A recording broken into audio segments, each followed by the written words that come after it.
Hello friends, welcome back to my channel. আমার Pinki ঋতুস blog চ্যানেলে তোমাদেরকে আরও একবার অনেক স্বাগত আর অনেকটা ভালোবাসা নিয়ে নতুন একটা ব্লগ শুরু করলাম। কাছে দূরে যে যেখান থেকে আমার ভিডিওটা দেখছো, আশা করছি তোমরা সবাই ভালো আছো, সুস্থ আছো, আর আমিও ভালো আছি।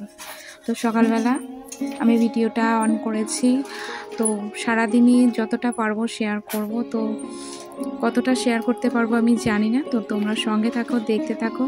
সারাদিনে যেভাবে আমি কাজকর্ম করি, যেভাবে কাটাই, সেটাই তোমাদের কাছে শেয়ার করি রোজ দিন। আর আজকেও সেই একই ডেলি ব্লগ নিয়ে চলে এসেছি। তো দেখো, আজকে চা বসিয়েছি, এখনও বাসনটা মাজা হয়নি, তো অন্য জায়গায় চা বসিয়েছি একদম মোটা করে দুধ দিয়ে। দেখো, মালাই মারকে চা বলে, বেশি ঘন করে দুধ দিয়ে চা বসিয়েছি। আর আজকে সকাল সকালে উঠে গেছি, কালকে রাতে ভালো ঘুম টুম হয়নি, শরীরটা একটু খারাপ ছিল, তাড়াতাড়ি উঠে গেছি। আর এই যে চাটা করে খাওয়া দাওয়া হয়ে গেছে। কাকে মনে করে দেবে? চা বিস্কুট খেয়েছিস? তুই হেঁটে যেতে পারিস? টাকাটা নিয়েছ? তুই হেঁটে যেতে পারিস না এখান থেকে একটু? ব্যাগটা নাও, তারপরে সাইকেলটা নাও।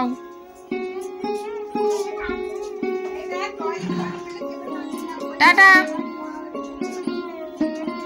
তো চাটা খেয়ে আমি বেরিয়েছি, দোকানে যাচ্ছি। আর এদিকে দেখো, মাধ্যমিক পরীক্ষার জন্য আমাদের পাড়া থেকে আর এই যে একটা দিদির ছেলে যাচ্ছে, দিদি নিয়ে যাচ্ছে। আর অনেকেই এবছরে মাধ্যমিক পরীক্ষা দিচ্ছে, তো সবাইকে যাওয়ার টাইমে দেখাও হয়নি আর তোমাদেরকে শেয়ারও করতে পারিনি। আমার মেয়ে যখন 8 বছরে ভর্তি, মানে মাধ্যমিক দিয়েছিল আগের বছরে, তখন ও পাড়া থেকে 2 জন ছিল, তো এবছরে 10 জনের মতো মাধ্যমিক পরীক্ষা দিচ্ছে, তো তাও কোনো দিন দেখাই হয় না। তারপরে দেখো, বাড়িতে চলে এসে জামা কাপড় কাচা ধোয়া করে নিয়েছি। আর সকালবেলা কিন্তু বাসন মাজা হয়নি, আমি এখন ভাতটা বসিয়ে দিয়ে এসে এই যে বাসন মাজছি আর জামা কাপড়গুলো মেলে দিয়েছি।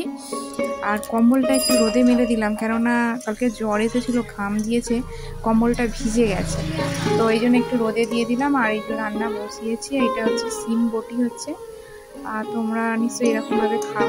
তো আমাদের এটা কালো জিরে ফোড়ন দিয়ে ভালো করে সিমটা ভাজা করা হয়, কাঁচা লঙ্কা দিয়ে, এর মধ্যে নুন একটু দিয়ে দিলাম, হলুদ সব দিয়ে ভালো করে ভাজা হয়ে যাবে। আর একদম লাস্টে পুরো মিডিলটা ফাঁকা করে একটু রসুন থেতো করে আর কি দেয়া হয়। তো এরকম সিমবটি খেতে কিন্তু দারুণ লাগে, এই সিমবটি দিয়েই এক থালা ভাত খাওয়া হয়ে যাবে। আর এদিকে ডিম করেছি, ডিম পুরো শুকনো শুকনো কষা আর ডাল, আর আমি বসিয়ে দিয়ে চলে গিয়েছিলাম আর একদম শুকনো হয়ে গেছে, দেখো পুরো শুকনো। তো যাই হোক, কী করবো আর, এদিকে বসিয়ে দিয়ে ওদিকে কাজ আর এদিকে কাজ করতে করতে পুরো অসুবিধের মধ্যে পড়ে গেছি। আর সব একসঙ্গেই করতে হয়, কি আর করব।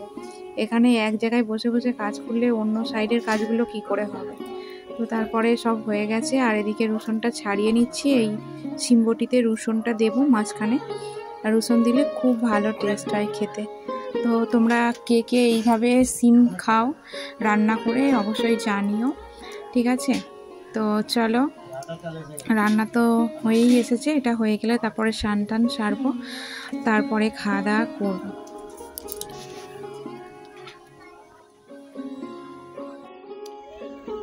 খাওয়া দাওয়া করার পর একটু শুয়েছিলাম, তারপরে এই যে এলাম বাইরে, এসে দেখছি রোদ্দুর চলে গেছে। তো এবার জামা কাপড় সব তুলতে হবে, তারপরে আবার একটু চা খাবো, খেয়ে দোকানে যেতে হবে। তো চলো, আমার মেয়ে বলছে আজকে পিঠে বানাতে, সরু চাটনি, তো অনেকটা সময়ের ব্যাপার, তো দোকানে গেলে কি করে হবে বুঝতে পারছি না। তো যাই হোক, অল্প করে বানিয়ে দেবো, দিয়ে আমি দোকানে যাবো, তারপরে যদি ও বানায় তো বানাবো। তো চলো, সঙ্গে থাকো আর দেখতে থাকো কীভাবে বানাই। শুভ সন্ধ্যা বন্ধুরা, চলে এসেছি একেবারে সন্ধ্যাবেলা। দেখো, পিঠে বানানোর জন্য বসে গেছি। আর এই যে বিউলির ডাল মিক্সিতে পেস্ট করে নিয়েছি, আর এদিকে চালের গুঁড়ি কেনা ছিল, সব একসঙ্গে নিয়েছি। আর হালকা গরম জল দিয়েছি আর একটু নুন দিয়েছি, দিয়ে ভালো করে ব্যাটারটা মাখছি, তারপরে আর কি সরু চাকলি বানাবো। আর এটা হচ্ছে গুড় দিয়ে খাওয়া হয়, তোমরা তো জানোই সরু চাকলি পিঠে গুড় দিয়েই খাওয়া হয়, তো ভালো লাগে। এই বিউলির ডালের ফ্লেভারটা এতটাই ভালো লাগে কি বলবো। তো দেখো কড়া এদিকে বসিয়েও দিয়েছি, আর আমি প্রথমে 2-1টা বানিয়ে দেবো, মেয়েকে দেখিয়ে দেবো। মেয়ে বলছে আমি বানাবো মা, তুমি তো দোকানে যাবে, তো একসঙ্গে সব করা সম্ভব না। তো এই যে দেখো বাটির মধ্যে একটু তেল আর জল নিয়ে নিয়েছি, কড়ার মধ্যে একটু দিতে হবে, নাহলে কড়ার মধ্যে আটকিয়ে যাবে আর কি, তখন আবার কড়া থেকে উঠতেই চাইবে না। তো এই যে কাপের মাপ করে একটা কাপে 2টো করে সরু চাকলি পিঠে হবে। তো খুবই পাতলা লাগে আর অল্প করে দিতে হবে, দিয়ে পুরো চারিদিকে কড়াটা ঘুরিয়ে নিতে হবে। তোমরা তো সবাই জানো করতে, সবাই খেয়েওছো, তবুও আমি যেভাবে করি সেটাই তোমাদেরকে শেয়ার করছি আর কি। আর এই যে দেখো বেগুনের এই যে ডান্ডাটা নিয়ে নিয়েছি ভালো করে এরকম মিক্সড করার জন্য। আর এই যে কড়াটা ভালোই গরম হয়ে গেছে, দিয়ে দিলাম 1/2 কাপ বাটার, আর এই যে ঘুরিয়ে নিলাম এইভাবে। খুব পাতলা করে করলে কিন্তু খেতে খুব দারুণ টেস্ট হয় আর খুব ভালো হয়, খুব ভালো লাগে আর কি। তো মেয়ে কোনোদিনও বলে না, আজকে আবার বললো যে মা একটু সরু চাকলি করো। তো আমাদের গুঁড়ো করা হয়নি, এরকম গুঁড়ি কিনেই এনেছিলাম, চালের গুঁড়ি, প্যাকেট গুঁড়ি কিনে নিয়ে এসেছিলাম, আর সেটা দিয়েই করছি। আর আমি তো পরে ভয়েস দিচ্ছি, সত্যি ভালোই হয়েছিল, খারাপ হয়নি। মা ঠাকুমারা বলতো হাতে গুঁড়ো করলে তবেই এইসব পিঠে খাওয়া যায়, না হলে হয় না। কিন্তু এখন আর কে গুঁড়ো করে বলো তো, সব কিছু কেনা দিয়েই হয়, তবে সেরকম প্রবলেম হয় না, হয়েই যায়, অসুবিধা হয় না। তো আমি তো 4-5টা করে দিয়েছিলাম, তারপরে মেয়ে খেয়েছে, আর মেয়ে বানিয়েছে অনেকগুলো, বাড়ির সবাইকে দিয়েছে আর নিজে খেয়েছে। আর অল্প করে বাটার মেখে মানে করেছিলাম, ওর বাবাকেও বানিয়ে দিয়ে দিয়েছে, সন্ধেবেলা টিফিনের মতো খেয়েছে। তো রাতে তো অন্য খাবার খাবে, তো আমি এসে রুটি বানাবো, ওর বাবার জন্য রুটি তরকারি খাবে। ওর বাবা আবার পিঠে এমনি রাতে খেতে পছন্দ করে না, যা খায় পিঠে পুলি খেলে ওই সব টিফিনের মতো খায়, কিন্তু রাতে এরকম খায় না। তো যাই হোক, তো দেখো কতটা পাতলা কতটা সুন্দর হয়েছে, একদমই পাতলা, একদম দেখেই বুঝতে পারছো ফুটো ফুটো হয়ে গেছে একদম। দেখো সরু চাকলি এরকম ফুটো ফুটো পাতলাই হয়, তো যদি একটু বাকি থাকে ওই জন্য আরও একটু ভালো করে সেঁকে নিচ্ছি। তো হয়ে গেছে। আর দেখো, আর আমি তো চলে গিয়েছিলাম, মেয়ে ভালোই বানিয়েছে বললো, সবাইকে দিয়েছে, তো আমার ভালো লাগছে। ও বাড়িতে থাকলে টুকটাক করে এটা ওটা করে, আর আমি তো দোকানে যাই, তার মধ্যে পড়াশোনা করে আর ঘরে টুকটাক কাজও করে। তো এই দেখো ফার্স্ট পিঠে বানালে কিন্তু কড়াই আটকিয়ে যায়, ডিস্টার্ব হয়, কিন্তু আজকে সেরকমভাবে ডিস্টার্বও হয়নি, খুব ভালো লাগছিল করতে। তারপরে আমি আবার দোকানে যাব, সেই জন্য ওকে দিয়ে চলে এলাম। তো যাই হোক,